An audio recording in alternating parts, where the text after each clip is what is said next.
Hi, my name is Eddie Fallis. I am a junior at Middlebury Union High School, and I serve as a student representative to the school board.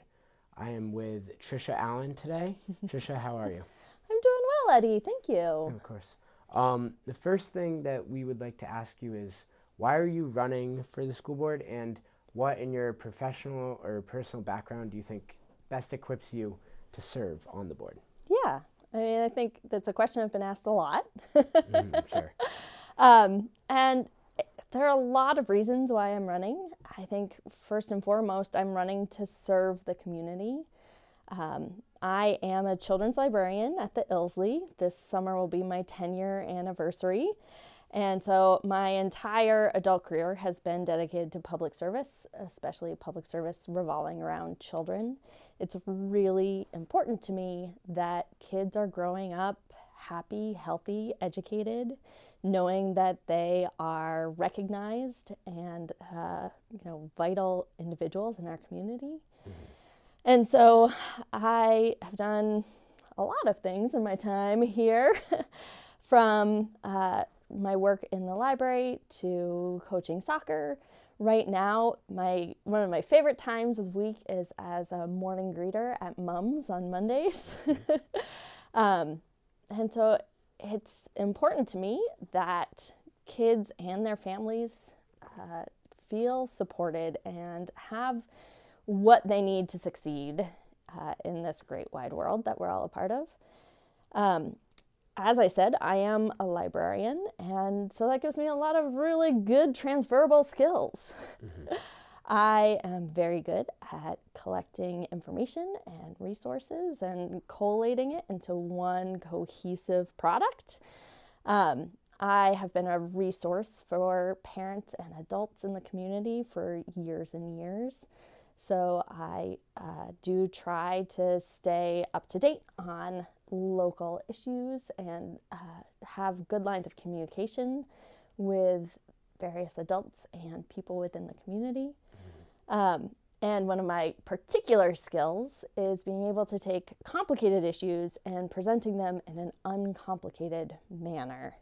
When a lot of your work is with elementary school students, you learn how to break things down into manageable bites. And I feel like that is especially useful in my conversations with parents in the district, and how many people are able to keep abreast of what the school board is doing and how many people have not. I feel like often we need that TLDR, too long didn't read. Here are the bullet points of what's going on right now. Yeah, It's definitely a valuable trait. One of the big questions is revolving the closure of elementary schools in the district. Are you satisfied with the recent decision that was made around closure of the elementary schools, particularly changing the contingent on how a supermajority of board members votes and the majority of district voters votes in order to close one of those schools? Yeah, I am absolutely pleased with that decision. I know the school closure topic is a really hot topic. It's something that people feel very strongly about one way or the other, right? There are many people who are deeply invested in this issue. And it can be really difficult as a board whose job is to represent everyone in all 7 towns of the district. It can be hard to see the big picture when you have so many passionate people coming to you with their views, right, their side. And so I think it's excellent that we are able to step back and say, we really needed to have an idea of what everyone is thinking here. So yeah, let's have a vote. Let's see where we are. So it's not necessarily the people who are feeling the most passionate about it, but everyone who is going to be affected by these decisions has a chance to weigh in.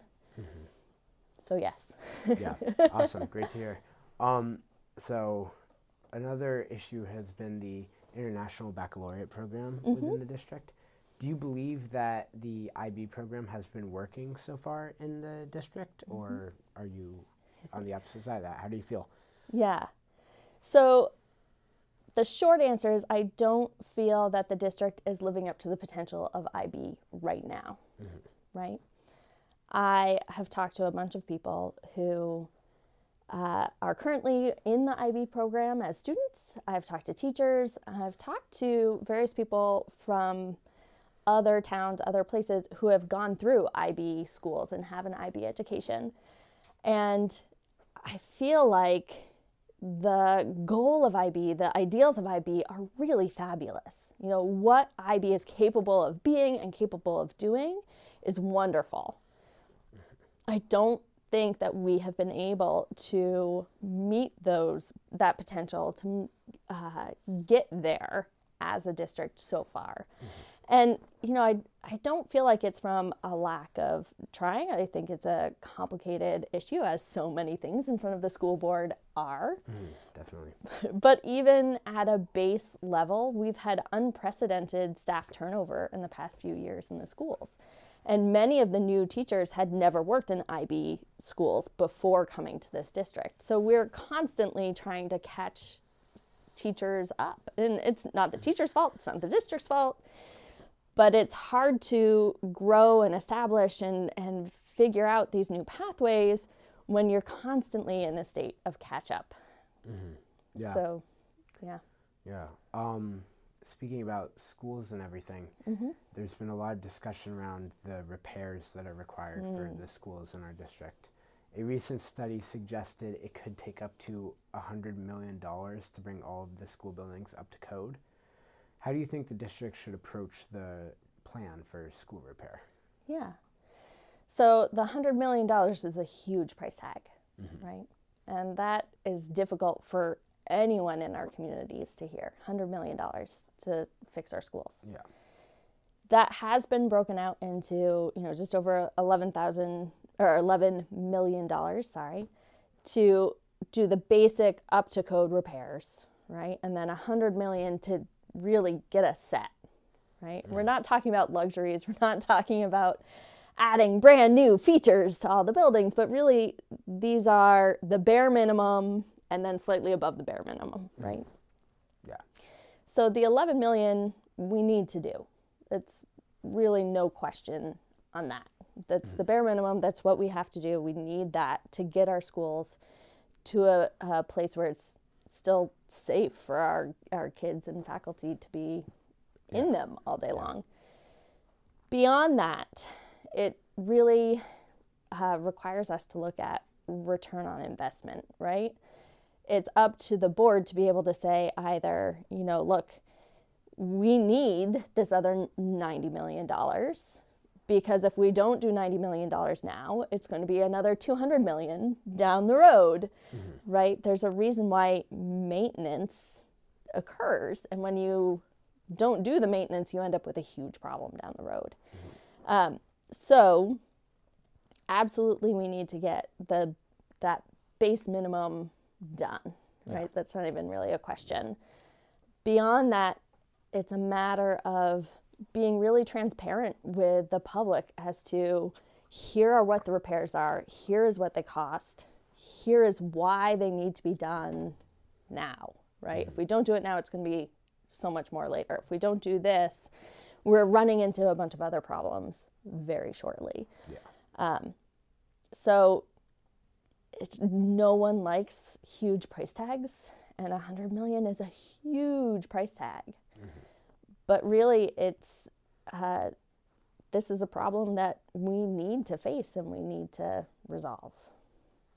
Yeah, definitely. Another topic, and this is going to change direction away from school buildings and stuff, but with changes in special education mandated by Act 173 and the large demand for new and improved special education services, how would you go about balancing special education needs along with all of these other demands that our schools and teachers are facing right now? Yeah. This is a tricky situation, right? And I feel like there are really two parts to this issue. One is Act 173 itself, which has said rather than reimbursing the school for the special education needs of their students, they're giving schools and districts an upfront amount based on census numbers, right? So on the one hand, yeah, you've made things more flexible. We have the money where we can use it without jumping through a whole bunch of hoops. On the other hand, this is assuming that everyone's needs across the state are relatively the same, right? It's based on census numbers. The more kids you have in the school, the more money you get. It's not based on, well, this district has historically needed this much special education support, so therefore they need about this much now. And so the fact that we're moving into this one-size-fits-all approach is not in the long-term, it's not a long-term benefit to our school systems. It's not helping our kids, really. So part of it is being able to advocate to adjust this, to fix this. If you're cutting this funding, you're creating a gap in our special education services, our ability to meet our special education needs. And so there needs to be communication at the state level that, hey, this needs to be fixed. And then the other part of this question, which is really, how do you deal with the budget when you're losing a bunch of money in one section? And it's important to realize that just because this is technically a reduction in special education funds, it doesn't mean that this is cutting special education, right? That just because the money is decreasing doesn't mean the needs are decreasing. So just like any budget, you have to figure out what are the most pressing needs, what are we mandated to cover, how do we cover all of these things, and then how do we stretch our dollar as far as it can go to meet everything else. No one is going to enjoy a decrease in funding, right? No one's going to enjoy either we're asking for more money to cover the services that we have traditionally been able to offer, or we're suggesting that we cut services that families have come to enjoy and look forward to in our school district. So again, it's a matter of talking to students, talking to parents, talking to teachers, talking to administrators, and figuring out, what are the most pressing needs? How do we serve the most people with the money that we have? And how can we balance this between stretching our dollar and, trying to cut as little as possible without overly burdening our taxpayers with additional funds? It's not easy, and that's why we have a whole board to work on it together. Yeah, definitely. Is there anything else you'd like to say? Anything else I'd like to say?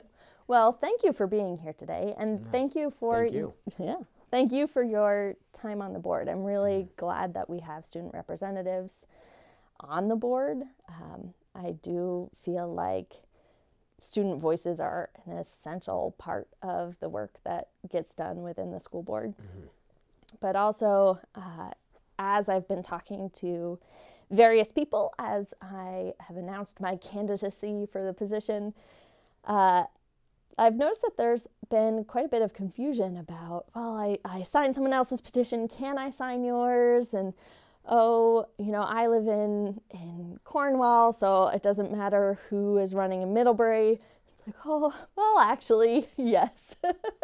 Even though I'm running for one of the Middlebury seats, the votes of members or people who live in Cornwall, Salisbury, Bridport, their votes still count for my seat. And so I hope that the district knows, that everyone in all these towns knows you have a say in how the whole board is going to work, right?